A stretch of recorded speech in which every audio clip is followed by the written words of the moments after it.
नमस्कार, welcome to the channel. I hope आप लोग सब ठीक होंगे। चलिए बात करते हैं मार्केट के लिए।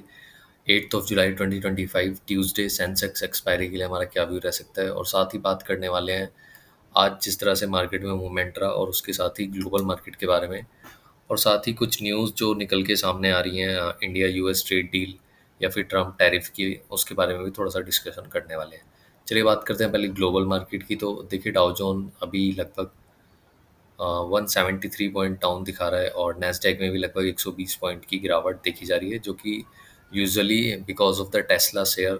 जैसा कि आपको पता होगा, एलन मस्क ने नई पार्टी की अनाउंसमेंट कर दी है, और डायरेक्ट इस टाइम एलन मस्क और प्रेसिडेंट ट्रम्प आमने सामने हैं, और उसकी वजह से थोड़ा सा प्रेशर दिखाई दे रहा है टेस्ला में, और वही इम्पैक्ट कर रहा है नैस्डैक को।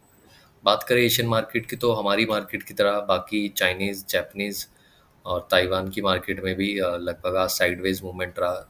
ना ज़्यादा सेल ऑफ देखने को मिला, ना ही ज़्यादा बाइंग देखने को मिली, बिकॉज सभी लोग अभी एक एंटिसिपेशन में है कि किस तरह से चीज़ें आगे प्ले आउट हो सकती हैं, जो कि चल रही है ट्रेड डील्स। तो बात करें इंडिया यूएस ट्रेड डील की, तो देखिए, अभी कुछ ऑफिशियल अनाउंसमेंट नहीं हुआ है, बट जो न्यूज़ एजेंसियाँ जो अपने सोर्सेज के द्वारा चीज़ें निकल के सामने आ रही हैं, उसमें ये बात कही जा रही है कि शायद कोई बड़ी डील ना हो इंडिया यूएस के बीच, बट एक मिनी डील ज़रूर साइन हो सकती है। अब उसमें देखना होगा कि कौन कौन से सेक्टर उसमें इन्वॉल्व रह सकते हैं, और किस तरह से ये चीज़ें मार्केट एक्सेप्ट करेगा एज अ पॉजिटिव वे और इन अ नेगेटिव वे।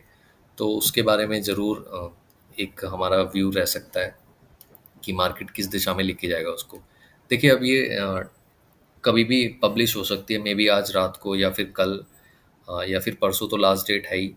तो उससे पहले ये कभी भी बाहर आ सकती है न्यूज़, और उसका इम्पैक्ट डेफिनेटली मार्केट में देखने को मिलेगा, क्योंकि आज जिस तरह से मूवमेंट रहा वो यही दिखाता है कि मार्केट अभी वेट एंड वॉच सिचुएशन में है। अभी जब तक चीज़ें क्लियर नहीं होती, मार्केट अपनी रेंज तोड़ने के लिए तैयार नहीं है।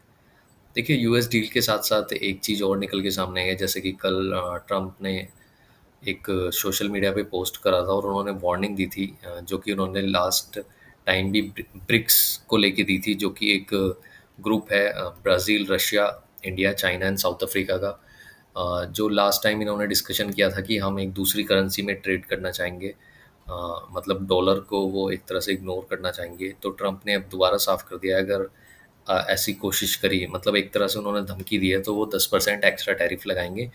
और इसमें इन्होंने साफ तौर पे लिखा है कि वो किसी को भी एग्जेम्प्ट नहीं करने वाले हैं इसमें।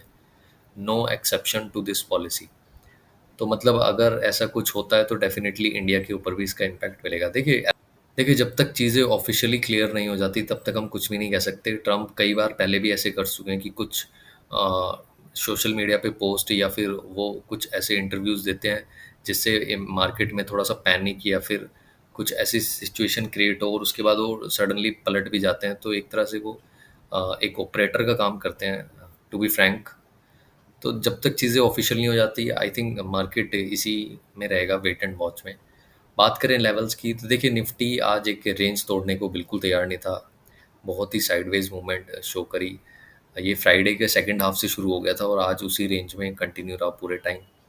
अब जब तक ये बॉक्स मार्केट ब्रेक नहीं करता, आइदर अपसाइड और डाउनसाइड, तब तक हम कोई लेवल्स या कोई ट्रेड नहीं करने वाले हैं।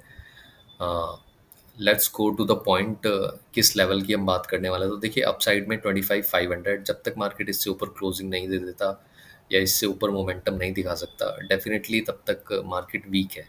अगर इससे ऊपर क्लोजिंग देता है और ऊपर जाने की कोशिश करता है, तो 25,600 फर्स्ट रेजिस्टेंस निकल के सामने आएगा।